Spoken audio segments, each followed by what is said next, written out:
तो एक बार फिर से मैं रिपीट कर देता हूँ। यहाँ पे हमने क्या करा, let student equals to square bracket, यानी कि एक एरे बनाया।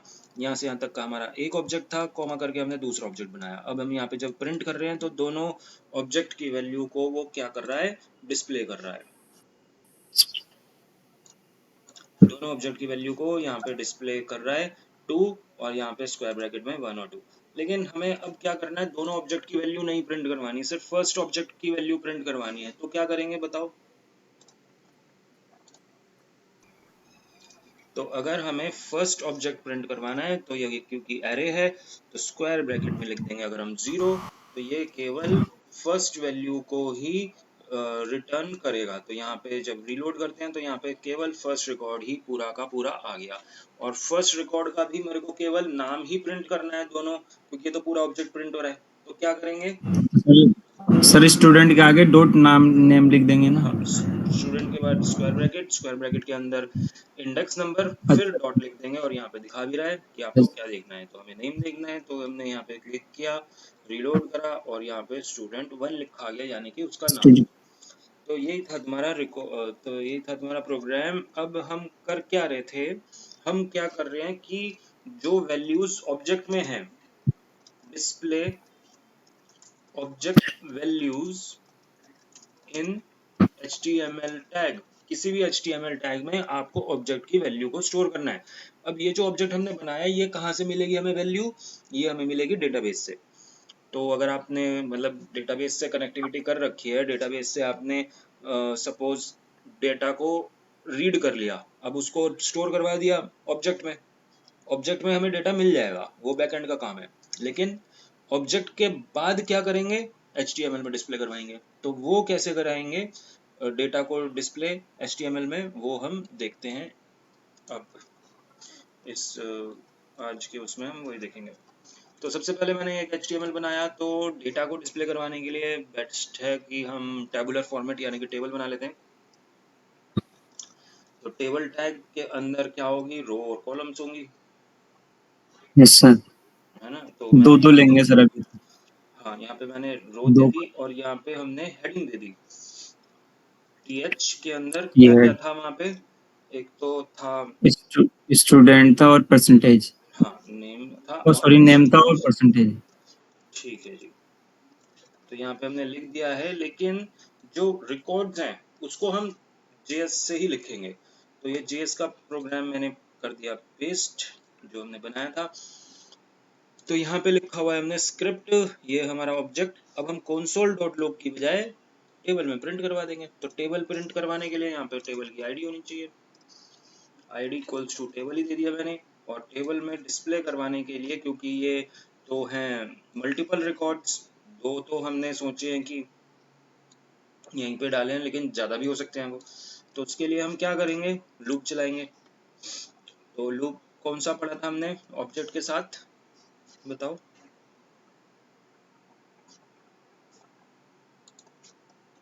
फॉर इन पढ़ा था, है ना। फॉर स्टूडेंट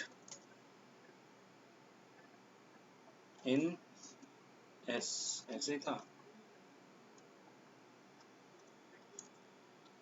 और console डॉट लॉग करवा के देखते हैं यहाँ पे एस को, देखते हैं इसको रन करके। तो अभी तो हमने console डॉट लॉग में ही करवाया है प्रिंट। तो यहाँ पर ऐसे मना कर रहा है वो, एस इन नॉट डिफाइन, उल्टा लिखा है क्या मैंने। ठीक है, तो एस इन स्टूडेंट आएगा और यहाँ पे हमने एस को प्रिंट करवाया, तो वो 0 और 1 प्रिंट कर रहा है। तो अब हमें क्या करना है, अगर एस मतलब एस ऑफ एस में क्या आएगा, फर्स्ट रिकॉर्ड आएगा ना। तो यहाँ पे हमें जो डिस्प्ले करवाना है, स्टूडेंट से एस में डिस्प्ले करवाया, एस में क्या आएगा, एस के अंदर आएगा फर्स्ट रिकॉर्ड ना। तो एस डॉट नेम तो रही है। तो अगर हम इसको रन करके देखेंगे, अनडिफाइन अनडिफाइन आ रहा है। ठीक है, तो ये डेटा हमारा प्रिंट हुआ। कैसे किया हमने, दो लूप चला दिए for let i in student. तो इसमें क्या हो रहा है कि स्टूडेंट में ये इंडेक्स नंबर रिटर्न कर रहा है। ये हमारा इंडेक्स 0 है, ये हमारा इंडेक्स 1 है। तो इंडेक्स नंबर आई में आ रहा है और स्टूडेंट आई लिख दिया हमने यहाँ पे। तो ये हमारा फर्स्ट ऑब्जेक्ट रिटर्न करेगा एस के अंदर, और जब हमने इसको प्रिंट करवाया तो वो क्या प्रिंट कर रहा है, पहले एरे की वैल्यू, मतलब पहले ये की वाली, इसकी की इसकी भी की, दोनों की प्रिंट कर रहा है, वैल्यू नहीं प्रिंट कर रहा। तो हमें वैल्यू भी चाहिए, तो वैल्यू करने के लिए क्या लिखेंगे, स्टूडेंट आई डॉट, नहीं स्टूडेंट की को अगर हमें लिखना है स्टूडेंट डॉट की ही लिखेंगे, एस डॉट एस। तो एस से क्या होगा, वो की आएगा और उसकी वैल्यू भी प्रिंट हो जाएगी, अनडिफाइन आ रहा है। तो इसका जो सिंटेक्स है वो इस तरह से है, यहाँ पे हमारी एक की प्रिंट होगी, की इक्वल्स टू एस, और फिर उसके बाद वैल्यू इक्वल्स टू, और यहाँ पे क्या आ जाएगा, स्टूडेंट आई और एस। आई क्या है, इंडेक्स वैल्यू क्योंकि एरे है, और एस का मतलब क्या है, एस का मतलब की है। तो जो की यहाँ पे प्रिंट हो रहा है ये उसकी वैल्यू को प्रिंट करेगा। तो जब हम इसको रन करवा के देखते हैं तो यहाँ पे क्या आ रहा है, यहाँ पे लिखा रहा है key equals to name, value equals to student 1, key percentage, value equals to उसकी परसेंटेज आ गई, की नेम है फिर दूसरे के लिए, उसका नाम, उसका परसेंटेज और उसकी परसेंटेज। तो ये कंसोल डॉट लॉग में प्रिंट हो गया। अब इसी चीज को हमें कहाँ प्रिंट करना है, अपनी टेबल में प्रिंट करना है। तो टेबल में प्रिंट करवाने के लिए हमारे पास आईडी है टेबल, तो टेबल का क्या करेंगे, एक इनर टेबल के अंदर ऐड करवा देंगे। तो टेबल के अंदर ऐड करने के लिए हमें लिखना होगा table 1 dot inner HTML equals to, बल्कि प्लस इक्वल्स टू लिख देंगे जिससे कि वो पुरानी वैल्यू भी रहेगी और नई वैल्यू भी आ जाएगी। तो इसके अंदर हमें पहले बनानी होगी एक रो, फिर उसके अंदर एक टीडी, फिर उसके अंदर एक और टीडी, दो टीडी, यानी कि दो कॉलम एक रो हमने बना दिया। इसमें 1 1 ही लिख देता हूँ मैं यहाँ पे भी।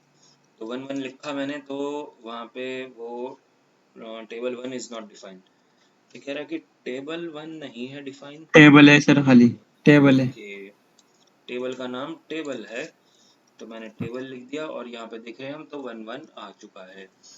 टेबल का बॉर्डर लगा देते हैं जिससे कि हमें उसका बॉर्डर भी दिख जाएगा। सीएसएस से भी लगा सकते हो तुम बॉर्डर को। सर स्टाइल दे के लगाना पड़ेगा सर, लगा के। तो ये हमारा टेबल बन चुका है, लेकिन हमें ये चीज इस लूप के अंदर लिखनी है। तो यहाँ से हटा यस देते सर। हैं और यहाँ पे पेस्ट करते हैं console.log को कमेंट, और टीडी के अंदर क्या आ जाएगा, टीडी के एस। अंदर आ जाएगा एस आ जाएगा। ये की है, की तो वैसे हम प्रिंट करवा ही चुके हैं ऊपर, की तो यहाँ पे प्रिंट हो रहा है, ठीक है। तो की नहीं चाहिए हमें, सीधा वैल्यू ही चाहिए। तो ये वाली वैल्यू आएगी पहले वाले में, और फिर दोबारा जब चलेगा तो ये इसके अंदर ये वैल्यू प्रिंट होगी, यानी कि एक बार ये आएगी फिर दोबारा ये, और जो रो है वो कहाँ आएगी, वो ऊपर आएगी। तो पहले टेबल की रो बनाई हमने यहाँ पे हमने टेबल की रो बनाई, रो के अंदर टीडी बनाया एक बार, और फिर से ये दोबारा रिपीट कर रहा है, तो वो अपने आप रिपीट कर देगा, हमें रिपीट करने की जरूरत नहीं है। और फिर यहाँ पे क्या कर देंगे, टी आर को क्लोज कर देंगे, यहाँ से ये टी आर हट जाएगा। तो ये हमारा कंप्लीट हो चुका है। कुछ प्रॉब्लम है यहाँ पे, अच्छा कोड्स के अंदर दिया हमने टेबल का, क्या है यहाँ पे कि स्टूडेंट आई, अच्छा ये चीज कोड्स के अंदर नहीं आएगी, ये एक वेरिएबल है, ये कोड्स के बाहर आएगा। ठीक है जी, तो कोड्स के बाहर करने के लिए यहाँ पे डबल कोड्स करो, प्लस करो, डबल प्लस प्लस। हाँ कॉन्केटिनेट हमने कर दिया है, चेक करते हैं। तो यहाँ पर हम देख रहे हैं, तो यहाँ पे स्टूडेंट और इसी के नीचे आ गया, साथ में नहीं आया, जबकि हमने यहाँ पे टीडी स्टार्ट करा था, क्लोज सिंगल करा ही था। दिया ना सर, टीडी एक ही है ना यहाँ पे। टीडी एक है, दोबारा जनरेट होगा तो वो दोबारा आना चाहिए था टेबल के अंदर। तो ऐसा करते हैं, एक बार इसमें नीचे आ रहा है ना, वो रो अपने आप क्लोज हो रही है उसकी। तो ऐसा करना चाहिए हमें कि यहाँ पे एक वेरिएबल ले लेते हैं, लेट डेटा के नाम से, लेट डेटा इक्वल्स टू खाली, और यहाँ पर डेटा के अंदर डलवा देते हैं। तो यहाँ पे हमने डलवाया डेटा में टी, पहले टी आर, फिर डेटा के अंदर रो, फिर डेटा के अंदर टेबल। डेटा को ही पहले प्रिंट करवा के देखते हैं कि क्या आ रहा है इसके अंदर। तो जब हमने करवाया तो ये पूरी की पूरी रो प्रिंट कर रहा है, जो कि हमें चाहिए थी, सेम प्रिंट कर रहा है। अब हमें क्या करना होगा, उसको इनर HTML करना है। जो टेबल है, table dot inner HTML equals to, यानी कि प्लस इक्वल्स टू, और डेटा को उसके अंदर डाल देंगे। डेटा को उसके अंदर डाल दिया तो यहाँ पे आ गया है डेटा। ठीक है, एक ही आया सर लेकिन। लेकिन एक ही आया है, दूसरा इसलिए नहीं आया क्योंकि दूसरा क्यों नहीं आया, ओवरराइट कर दिया उसने। Table dot inner HTML plus equals to लिखा है हमने डेटा को, डेटा शुरू में सर खाली ये है। लूप के अंदर जाएगा ना फिर, लेट, लूप के अंदर जाएगा ना सर ये sir table dot inner HTML loop के अंदर नहीं जाएगा ये। सबसे नीचे वाली अच्छा लाइन अच्छा लूप अच्छा, के अंदर जाएगी जब भी तो चलेगी। बिल्कुल सही कह रहे हो कि ये वाली जो लाइन है ये भी लूप के अंदर ही आएगी, क्योंकि ये रिपीट होगी। तो ये हमने लूप के अंदर डाल दिया है और ये दोनों रिकॉर्ड्स आ गए। ठीक है, एक और स्टूडेंट का रिकॉर्ड डाल रहा हूँ, और यहाँ पे मैंने कोई चेंजेस नहीं किए, तो क्या वो थर्ड वाला भी आ जाएगा? तो यहाँ आ पे जाएगा बिना सर। कोडिंग करे थर्ड वाला रिकॉर्ड भी आ जाएगा। मतलब यहाँ पे कितना भी डेटा आता जाए और वो वो हमारे फ्रंट एंड पे HTML में आ जाता जाएगा।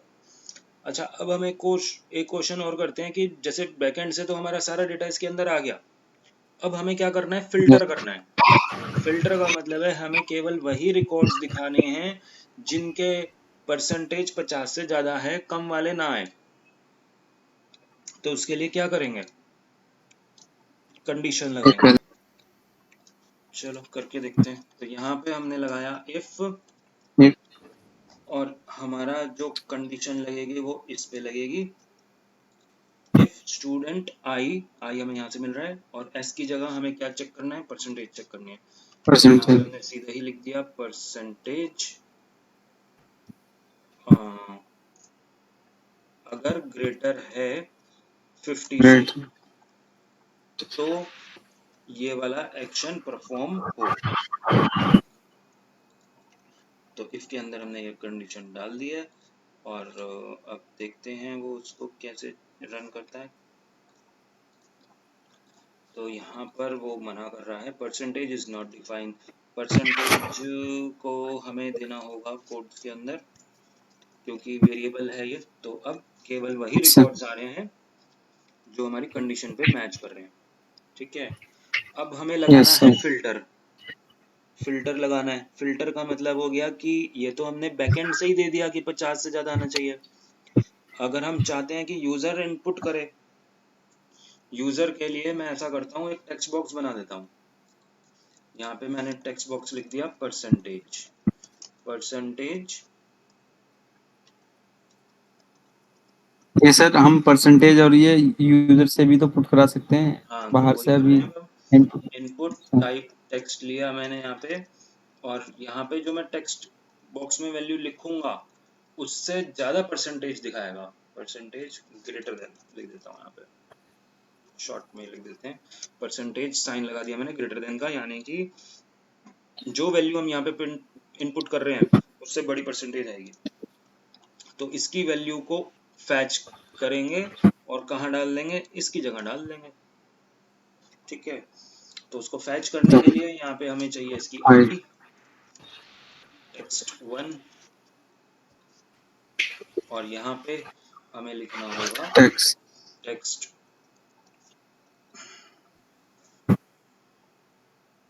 बिना वेरिएबल के चल जाएगा सर? हाँ, text one dot in value, जो टेक्स्ट वन है वो वैल्यू आ जाए। लेकिन इसको तो हम कॉल पहले ही कर रहे हैं, ये तो कॉल हो ही नहीं रहा। ये जो जावास्क्रिप्ट वाला कोड है, ये ऐसा तो है नहीं कि इसकी क्लिक पे कॉल हो रहा हो। ये तो हम पहली कॉल हो जाएगा, बाद में हम लिखते जाएंगे। चलो चेक करके देखते हैं एक बार। तो जैसे ही मैं रन कर रहा हूँ तो ये तो कॉल हो गया ना। अब हम यहाँ पे कुछ भी लिखते जाएं, वो ये वाला कोड दोबारा रन थोड़ी ना होगा, है ना। तो हमें क्या करना होगा, इस कोड को फंक्शन के अंदर डालना है। तो फंक्शन डिस्प्ले, और इसके अंदर ये वाला कोड यहाँ से लेके यहाँ तक, इसको कर देते हैं फॉर्मेट। कोड बन चुका है अंदर, और जैसे ही हम इसको फंक्शन को कॉल करना है डिस्प्ले को, तो डिस्प्ले को कॉल करने के लिए यहाँ पे हम क्या कर देंगे, ऑन इनपुट, ऑन इनपुट भी कर लेता हूँ, on input equals to function display. तो अभी कुछ भी नहीं आ रहा क्योंकि वो कॉल नहीं हुआ। तो जैसे ही मैंने लिखा यहाँ पे 5, तो वो फंक्शन कॉल हो गया और सारी वैल्यूज ही आ गई, क्योंकि 5 से तो सारे बड़े ही हैं। लेकिन मैंने अब लिखा 50, तो 50 के बाद इसने केवल 2 ही रिकॉर्ड दिखाए हैं, लेकिन वो पुराना डेटा है, वो पुराना डेटा है और इस बार ये नया है, यानी कि ये ओवरराइट नहीं कर रहा, उसको क्लीन नहीं कर रहा। तो क्या करना होगा हमें, जब हम इसको फंक्शन को कॉल कर रहे हैं तो हमें टेबल को क्लीन करना होगा। तो क्लीन करने के लिए, खाली करने के लिए हमें यहाँ पे खाली लिखना है डबल कोट्स में छोड़ना पड़ेगा। डबल कोट्स में छोड़ देते हैं और प्लस प्लस यानी हटा कि कॉनकैटिनेट हटा देते हैं। एक्स्ट्रा लाइंस भी मैंने हटा दी हैं और इसको देखते हैं तो यहाँ पे अभी कुछ भी नहीं है। यहाँ पे हमने लिखा 5, तो 5 से रिलेटेड बड़ी, 50 लिखा तो 50 से बड़ी कोई भी वैल्यू लिखेंगे, 85 से बड़ी कोई भी नहीं है, 8 से बड़ी सारी है। तो जैसे जैसे हम इनपुट करवाते जा रहे हैं वो सारा डेटा इनपुट होता जा रहा है। तो इसको क्लियर हो गया। तो जिस तरह से हमने ये परसेंटेज वाला करा है, तुम चाहो तो और ज्यादा इनपुट फिल्टर बना सकते हो। जैसे कि नेम के लिए चाहिए, यस सर। तो नेम का फिल्टर भी इसी तरह से क्रिएट कर सकते हो। कर लोगे या करके दिखाओ? तो इसको मैं निकालता हूँ। तो यहाँ पे हमने क्या करा, एक तो फंक्शन को ऑटोमेटिक कॉल कर दिया, बाय डिफॉल्ट यस अपने सर। आप कॉल हो जाएगा वो सारी वैल्यूज। और हमने ये वाला लाइन देखी, डिलीट स्टूडेंट 0, 0 का मतलब है फर्स्ट रिकॉर्ड। तो जैसे ही मैं इसको रन कर रहा हूँ बिना कोई इवेंट के, तो ये क्या कर रहा है, सारे रिकॉर्ड डिस्प्ले कर दिया। लेकिन हमने क्योंकि डिलीट किया था यहाँ पे डिलीट 0, तो फर्स्ट रिकॉर्ड को डिलीट कर दिया। अब अगर हम यहाँ पे लिख रहे हैं डिलीट 1, तो फर्स्ट मतलब फर्स्ट पे जो इंडेक्स बीच पे वाला था, सेकंड वाला चला गया। बिल्कुल सर। तो ये हमारा डिलीट हो गया। अब हम करेंगे क्या, हमें डिलीट करवाना है यूजर से रन टाइम पे। हमें कोडिंग से ऐसे डिलीट नहीं करना, यूजर एंटर करेगा और उसको रिकॉर्ड को हम डिलीट करेंगे, बटन बना देंगे। बटन बना देंगे उसके अंदर। तो यहाँ पे जो टेबल है, एक और कॉलम, टी हेडिंग, और यहाँ पे हमने लिख दिया एक्शन या डिलीट लिख दिया, डिलीट ही लिख दिया या एक्शन लिख दो। तो डिलीट यहाँ पे तो आया नहीं, सर उससे कोड नहीं हुआ ना सर? हाँ उसका कॉल इसलिए नहीं हुआ क्योंकि यहाँ पे वो यहाँ से ले रहा है वो वैल्यू, वहाँ से नहीं ले रहा। तो भले ही ऊपर दो या ना दो, नीचे देनी होगी। तो ऊपर से हटा देते हैं, नीचे ही देनी होगी यहाँ पे, क्योंकि ये कॉल कर रहा है ना उसको, तो ये कॉल चलेगा। तो इसकी वैल्यू की कोई ज़रूरत नहीं है। तो यहाँ से हमने हटा दिया वैल्यू को और यहाँ पे आ गया डिलीट का एक और कॉलम। अब इसकी वैल्यू जो हम दे रहे थे वो हम दे रहे थे यहाँ पे।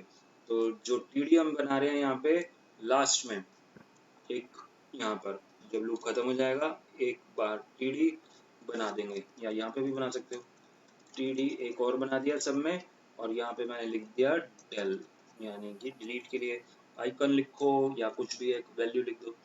तो डिलीट के लिए ये वैल्यू लिख दी। अब मैं इस पे क्लिक करूँ तो ये वाला डिलीट हो, सेकंड पे क्लिक करूँ तो सेकंड वाला डिलीट हो। तो उसके लिए मुझे क्या करना होगा, इसकी फंक्शन इवेंट लगानी होगी, ऑन क्लिक। On click.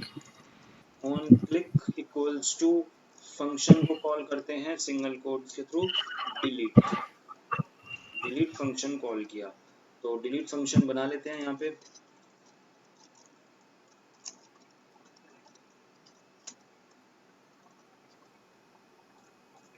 और अभी चेक करके देखते हैं कि ये चल रहा है कि नहीं चल रहा, तो अलर्ट खाली कर देते हैं।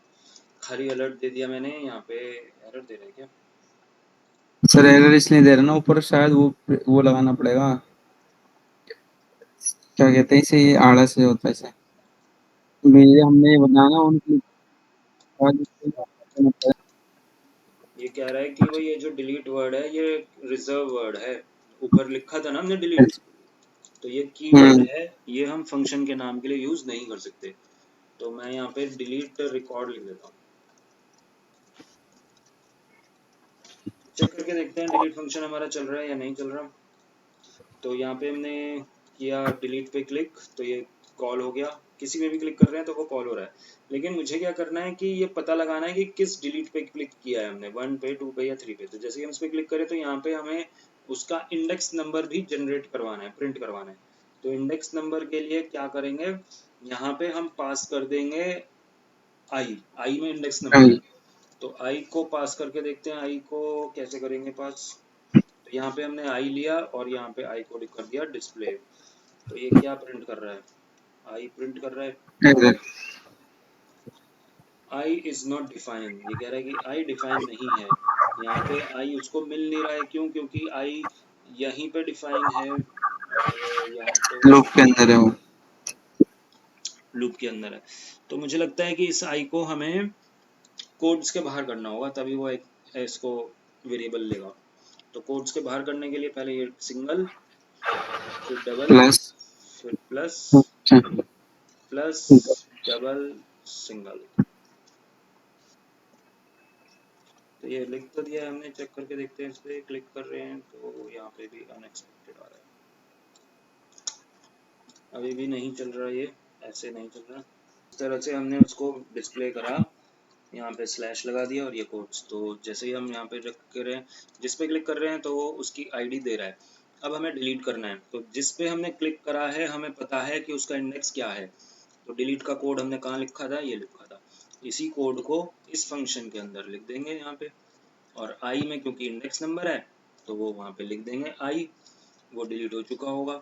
चेक करते हैं, इसको रन करते हैं। तो यहाँ पे मैंने सेकंड वाले को डिलीट करा,